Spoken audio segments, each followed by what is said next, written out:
I pulled my RV onto the familiar gravel drive after 6 long weeks hugging my grandkids in Denver, already tasting the black coffee I'd sip on the porch while the lake mist rolled in like it always did. The sun was barely up, painting everything that soft orange glow that made you believe the world was still decent.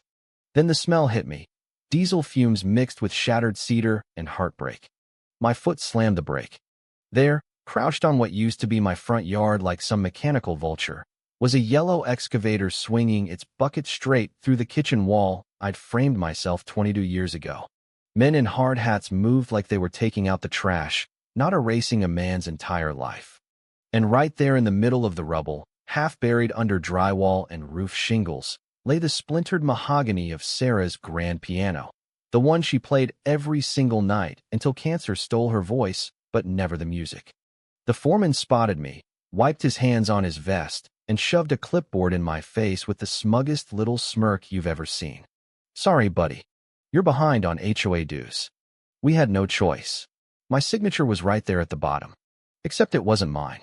That was the exact second I stopped being the quiet widower everyone pitied and started becoming the man who would burn their whole beige empire to the ground. I didn't scream. I didn't swing. I just stood there while the excavator roared again and another chunk of my porch, the one where Sarah and I drank coffee every sunrise for 20 years, crumbled into dust. The foreman shrugged like he was delivering bad pizza. "Look," the notice was posted. "You're part of Pineview Estates now. Board voted to annex your parcel for aesthetic continuity." I laughed once, short and ugly. Aesthetic continuity. That's HOA speak for, "We want your $1 million lake view, and we're tired of your grass being half an inch too long." My land had never been part of their cookie-cutter nightmare. 15 acres I'd carved out with surveyors, iron stakes driven so deep you could hang a house on them, deed filed separately at the county office. I told the developer back then to build his subdivision around me or not at all. He'd smiled that oily smile and said everyone has a price. I proved him wrong. Apparently Karen Langley and her little board of busybodies decided paper was cheaper than honesty. By the time the crew packed up and rumbled away, the sun was fully up and my house was a pile of memories and sawdust. I walked the wreckage like a ghost, boots crunching over piano keys that used to sing hymns across the water. The mailbox was stuffed. 2 certified letters from Pineview Estates HOA stared back at me. The first demanded $4,800 in back dues plus penalties. The second was worse, meeting minutes circled in red marker. Motion passed to annex the Harlan lakefront parcel retroactively for community harmony. Unanimous. Unanimous. While I was 800 miles away reading bedtime stories to my grandkids. They'd held their little secret vote, forged my name on a membership agreement, and sent the wrecking crew before I could even say, "over my dead body." Classic Karen move. Pretend you're saving property values while you're actually stealing them. I sat on the one remaining concrete step, the evidence box I dragged from the rubble open in front of me. Inside were the forged papers, the fake inspection report claiming my foundation was imminently hazardous, and the demolition permit with my signature that somehow got filed at 3:15 a.m. The night I was snoring in my daughter's guest room with her golden retriever on my feet. I traced the signature. The R in Ryan was wobbly. The H in Harlan looped wrong. Even the notary stamp looked like it had been photocopied on a dying printer. Karen Langley had signed off on everything herself. President, treasurer, self-appointed savior of beige lawns and matching shutters. She'd been posting on the neighborhood forum for years calling my place the eyesore that drags everyone down. Funny how the only eyesore now was the crater where my life used to be. That night, I didn't sleep in the RV. I walked the narrow path between Pineview Estates and the lake, letting the cool air clear the diesel out of my lungs.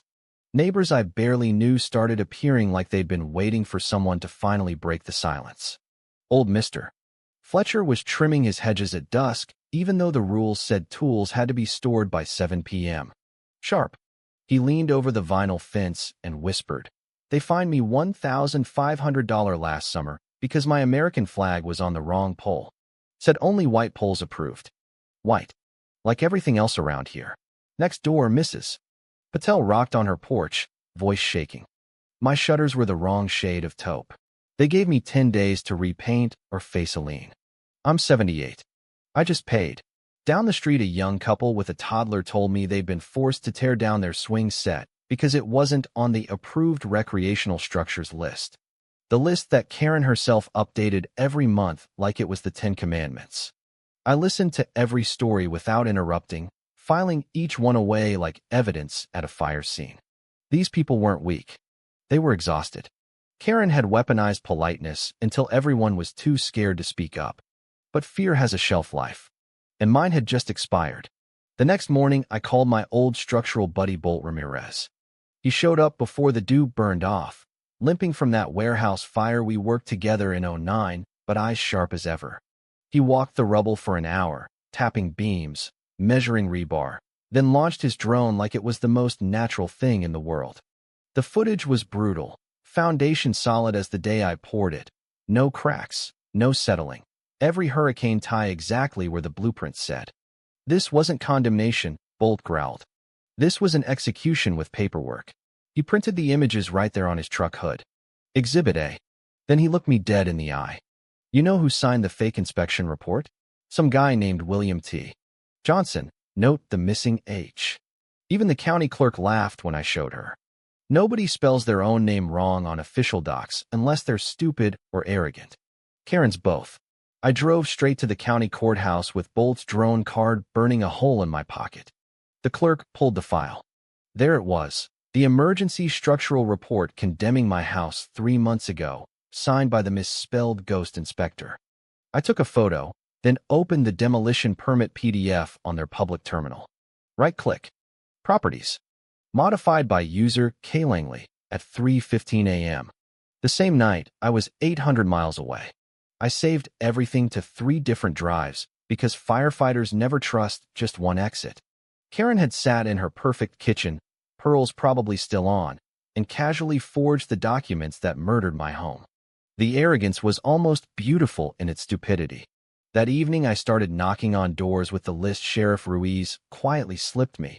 7 families who'd been quietly destroyed by the same woman. Each conversation started the same. I'm Ryan Harlan. They took my house. Want to help me take hers?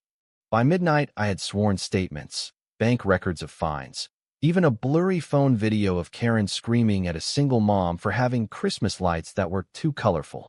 The dark humor of it all started hitting me in waves. Here was a woman who fined people for visible trash cans after 8 p.m., but thought forging county seals was just community management. I sat in the RV with the evidence box on the table and laughed until my ribs hurt. Because the funniest part? She still thought she was winning. The Pineview Estates clubhouse smelled like lemon pledge and desperation the night of the emergency meeting. Folding chairs packed with people who'd spent years avoiding eye contact now stared straight ahead. Karen Langley sat at the head table in her signature pearls and pastel blazer, gavel in hand like it was a scepter. She tapped it once. Order. We'll start with landscaping budget increases. I stood up from the back row before she could finish. Every head turned. My voice carried clear across the room, calm but loud enough to rattle the fake crystal chandelier.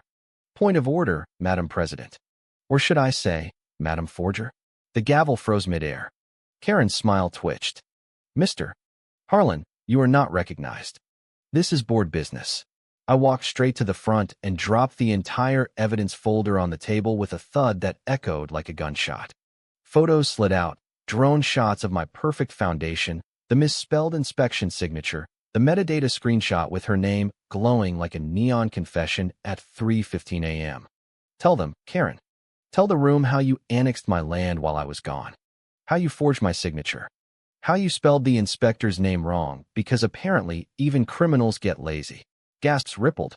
A few people actually laughed, the bitter, relieved kind that comes when the bully finally slips. Karen's face went from porcelain to tomato in 2 seconds flat. This is slander. Security. But security was Mr. Fletcher, who just crossed his arms and stayed seated. Then the floodgates opened. Mrs. Patel stood on shaky legs. You made me repaint shutters that were already the right color. The young couple. You tore down our son's swing set because it wasn't aesthetically approved. One after another they rose, voices getting louder, years of swallowed anger finally vomiting out. Karen slammed the gavel so hard the head flew off and bounced across the floor. You will all be fined. Every last one of you. Sheriff Ruiz stepped through the back door right on cue, badge catching the light. He didn't raise his voice. He didn't need to. Karen Langley, you're under arrest for fraud, forgery, and criminal destruction of property. The cuffs clicked. Pearls and all. For the first time in a decade, the Queen of Pineview Estates had nothing to say that wasn't screamed into a squad car window. The courtroom 6 months later smelled like old wood and fresh justice. Karen sat at the defense table, still trying to look dignified in her orange jumpsuit, pearls replaced by regret. The jury took one look at the metadata screenshot projected on the wall and didn't even need 3 hours. Guilty on all counts. 5 years. Full restitution. The civil suit afterward was almost anticlimactic. The HOA insurance company wrote a check for $1.2 million before the judge even finished reading the criminal conviction. I used every penny to rebuild bigger, stronger, with a wide ramp for my daughter's future visits and floor-to-ceiling windows so the lake could watch me drink coffee every single morning again. The new piano arrived last week. I sat down and played the first clumsy note Sarah taught me. It wasn't perfect, but it was mine. Pineview Estates isn't Pineview anymore. The HOA dissolved the day Karen was sentenced. Neighbors formed a loose road association. No fines, no pearl-wearing dictators, just people helping people keep the lights on and the potholes filled. Mr. Fletcher flies his flag on whatever pole he damn well pleases. Mrs. Patel painted her shutters whatever color makes her happy. The young couple's kid has the biggest swing set on the block. And every evening when the sun sets over the lake, I sit on my new porch, listen to the loons, and remember the day they tried to erase me with paperwork. They thought ownership was dues and signatures. Turns out ownership is the ground you refuse to surrender and the truth you refuse to bury. So here's the question that keeps me up at night, and maybe it'll keep you up too. When the HOA Karen forges your name, bulldozes your memories, and calls it community standards, who's really the criminal? The woman who broke every law in the book, or the homeowner who finally said enough? Drop your answer in the comments. Because the next time they come for your house, you might be the one holding the evidence folder.